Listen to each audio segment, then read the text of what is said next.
I thought I was in the perfect relationship. My name is Jasmine, and I was dating Chris. From the outside, people would say we were a perfect couple, the kind of pair that made everyone else jealous. But perfect can be deceiving. At first, everything felt normal. We laughed together, shared dreams, and imagined a future. But small signs started creeping in. Chris would disappear for hours with vague excuses, his phone seemed glued to his hand, and he grew defensive over trivial questions. At first, I told myself I was imagining things. Maybe I was being paranoid. Maybe it was just stress, but deep down, my instincts screamed something wasn't right. Then came the first real red flag. I noticed messages disappearing from his phone, notifications flashing and then vanishing. Once, I glimpsed a name I didn't recognize, and it felt like a punch in the gut. When I confronted him gently, he laughed it off, calling it nothing, just a coworker. But I couldn't shake the unease. Something was off, and I couldn't ignore it any longer. I started noticing a pattern: cancelled dates, vague excuses, secretive behavior. Each time, I convinced myself that things would go back to normal. I wanted so badly to believe in the version of him that I fell in love with, kind, funny, and devoted. But that version was slipping away, replaced by someone I barely recognized. The nights started feeling longer. I'd lie awake wondering where he was, what he was doing, and who he might be with. My mind replayed every little moment, every time he pulled his phone away when I got close, every quick change of topic when I mentioned certain names. And still, I stayed. I told myself every relationship had rough patches, that maybe I was overthinking. But somewhere inside, a voice whispered, "This isn't love anymore, this is survival." There was one evening that stood out. We were supposed to have dinner together. I even dressed up, excited to spend time with him. But hours passed, and no message, no call. When I finally reached him, he said work had kept him late. He sounded distant, almost cold. I hung up feeling foolish, like I was the only one still fighting for us. Days later, that same pattern repeated. Promises broken, calls unanswered, excuses rehearsed. It was as if he had built a wall between us, and no matter what I did, I couldn't climb it. One night, curiosity got the best of me. While he was in the shower, I picked up his phone, my hands shaking, heart pounding. I didn't want to be that person, but something told me I had to look. Messages had been deleted. Recent calls were missing. It was too clean, almost like someone was hiding something intentionally. That's when I knew I wasn't imagining things. The moment I put his phone down, guilt washed over me, but it was followed by another feeling, anger. Not just at him, but at myself for ignoring the signs. Still, I wasn't ready to confront him yet. I needed proof. I needed to be sure before I tore everything apart. I started watching more closely. His schedule, his tone, even his cologne, everything seemed off. He'd come home smelling like perfume that wasn't mine. He'd talk about work dinners that somehow never appeared on his calendar. My heart broke a little more each day, but I kept pretending everything was fine. Smiling through dinners. Laughing through lies. And then one night, something clicked. I realized love shouldn't make you feel crazy. It shouldn't make you question your worth or your sanity. That night, I decided to dig deeper, not to destroy him, but to save myself. I started small, checking social media patterns, noticing who liked his posts, who commented often. I looked for connections that didn't make sense. And slowly, a pattern emerged. There was a woman's name I kept seeing, Emily. At first, I dismissed it. Just another co-worker, I told myself, but then I saw her tagged in a photo from a work event Chris had supposedly skipped, because he was sick. That's when the first crack in the illusion became a full-blown fracture. From that day on, everything changed. I began noticing overlaps between his absences and her posts. When he cancelled on me, she'd post something cryptic like "fun night out" or "late night talks." Coincidence? Maybe. But I didn't believe in coincidence anymore. I reached out to friends, asking for advice. Everyone told me to trust my instincts, but I held on, hoping I was wrong. I didn't want to believe my relationship was a lie. Then I discovered her, Emily. She wasn't just a stranger, she worked at the same office as Chris. My heart dropped as I pieced together the evidence. Social media hints, accidental emails, overlapping schedules, and a strange familiarity in Chris's secret messages. The anger and betrayal hit me like a tidal wave. How long had this been happening? How could he do this to me? I remember sitting on my bed, staring at my phone, scrolling through proof I didn't want to see. Her name popped up again and again, little likes, late-night comments, subtle emojis that meant everything once you knew the truth. It was all there, hidden in plain sight. I wanted to scream, to cry, to break something. But instead, I sat in silence, letting the realization sink in. The person I trusted most had been lying to me for months. When I confronted Chris, I didn't yell, at least not at first. I simply asked, "Who is Emily?" He froze. Just for a second, but I noticed it. That hesitation told me everything. Then he smiled that fake smile of his and said, "She's just a co-worker. Why are you being so paranoid?" Paranoid. That word cut deep. It was the same tactic he'd used before, make me doubt myself, make me feel crazy for noticing the obvious. But I wasn't backing down this time. "You've been lying to me," I said. "I've seen the messages." "I know." He rolled his eyes and laughed. "You're overreacting. You always do this. You just don't trust anyone." That moment, that smirk, that arrogance, flipped a switch inside me. The tears I wanted to cry turned into resolve. I realized then that I wasn't just dealing with a cheater. I was dealing with a manipulator. Chris tried to gaslight me again. "You're imagining things," he said. "It's all in your head." But the proof stared me in the face. Every email, every text, every lie lined up perfectly. The betrayal wasn't accidental, it was calculated. My trust had been shattered. He left that night, slamming the door behind him, calling me crazy. But I knew what I knew. And I wasn't going to let him get away with it. The following days were torture. I replayed every conversation we'd ever had, every promise he'd made, and I saw them all in a new light. Every "I love you" felt like a dagger now. I couldn't eat. Couldn't sleep. My mind was consumed by one question: why? I needed closure. But more than that, I needed the truth. So I did what I had to do. I started collecting evidence. At first, I hated myself for it, checking his online activity, saving screenshots, tracking inconsistencies in his schedule. But after everything, I realized I wasn't the villain here. I was just a woman searching for answers. And the deeper I looked, the clearer everything became. Chris had told me he was working late 3 nights a week. But his work hours didn't match his office's schedule. The emails between him and Emily were flirtatious, written in code, like two people living a secret double life.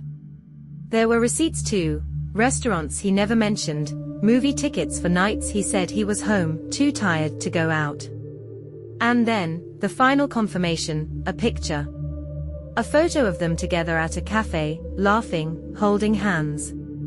That image broke something inside me, not because of what it showed, but because of what it meant.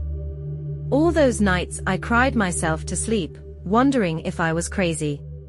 I wasn't. I was right all along. The betrayal was real. I spent nights piecing it all together. Sleepless hours poring over messages, replaying conversations, dissecting every lie. With each discovery, my heartbreak turned into determination. I couldn't let this go. I couldn't let Chris or Emily escape accountability. I knew I had two choices: walk away quietly, or make them face what they had done. At first, I thought about confronting Emily directly, storming into her office, calling her out in front of everyone. But then I realized that would make me look unstable, emotional, exactly what Chris wanted people to think. No. If I was going to do this, I needed to be smart. So I waited, observed, planned. I collected everything: texts, emails, timestamps, even screenshots of their social media interactions. I created a timeline of their affair. Every date, every lie, every late night at work that was actually spent with her. The more I gathered, the more powerful I felt, not because I wanted revenge for the sake of revenge, but because I was reclaiming control over my own story. For months, I'd been gaslit and manipulated. Now, I was the one holding the truth. There were moments of doubt, though. Late at night, I'd stare at my evidence folder and ask myself, "What are you doing, Jasmine? Is this who you want to be?" But then I'd remember his voice, mocking, dismissive, making me question my sanity, and I'd remind myself, I deserve justice. I thought about all the women who had been through similar things, who were told to just move on or be the bigger person. But sometimes being the bigger person means standing up for yourself. The more I thought about it, the clearer my purpose became. This wasn't about hurting them. It was about exposing the truth. And when the truth finally came out, I wanted there to be no room for denial, no chance for Chris to twist the story. So I backed everything up, in the cloud, on a flash drive, even printed copies. I wasn't taking any chances. Then, one evening, I sat down with all the evidence spread out in front of me. My heart was racing, my hands trembling.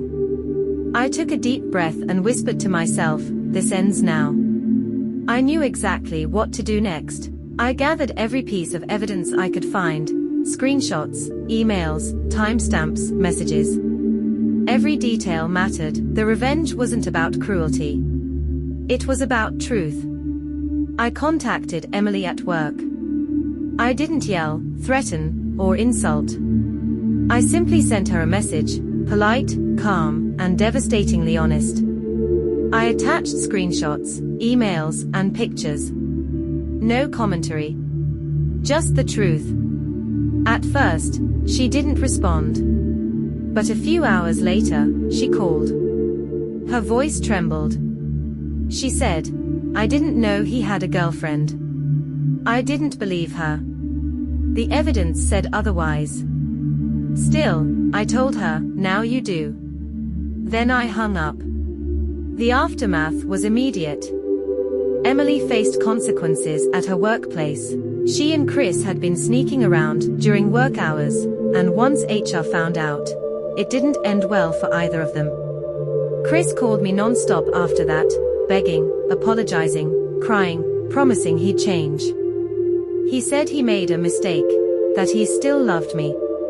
But love doesn't destroy trust. Love doesn't hide behind lies. I listened to his messages one last time, then deleted them all. For the first time in months, I felt peace. Not happiness yet, but peace. The kind that comes when you finally stop questioning yourself.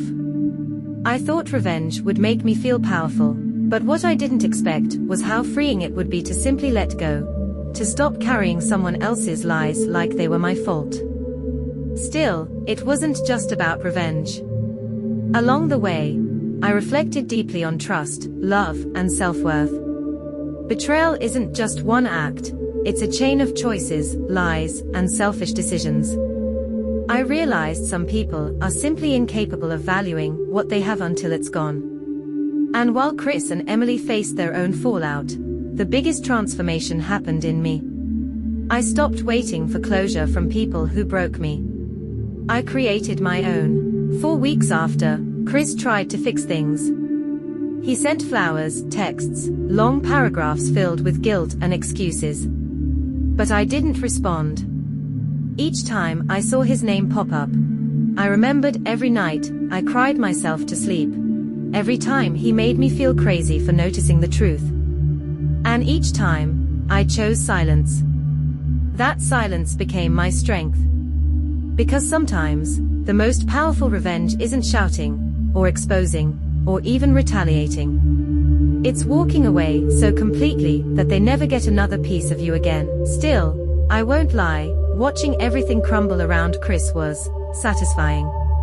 His friends distanced themselves, his reputation took a hit, and the woman he betrayed me with stopped answering his calls. Karma worked faster than I ever could. But deep down, I didn't want to become bitter. I didn't want my heart to turn cold because of someone else's weakness. So I focused on healing. I started journaling again, going on solo walks, spending time with friends I had unintentionally pushed away while I was trapped in that relationship. I rebuilt myself, piece by piece, and every time I looked back, I reminded myself, I survived something meant to break me. Revenge gave me closure, but healing gave me freedom. There were moments when doubt crept in. Nights where I questioned if maybe I'd gone too far, or if I should have handled things differently.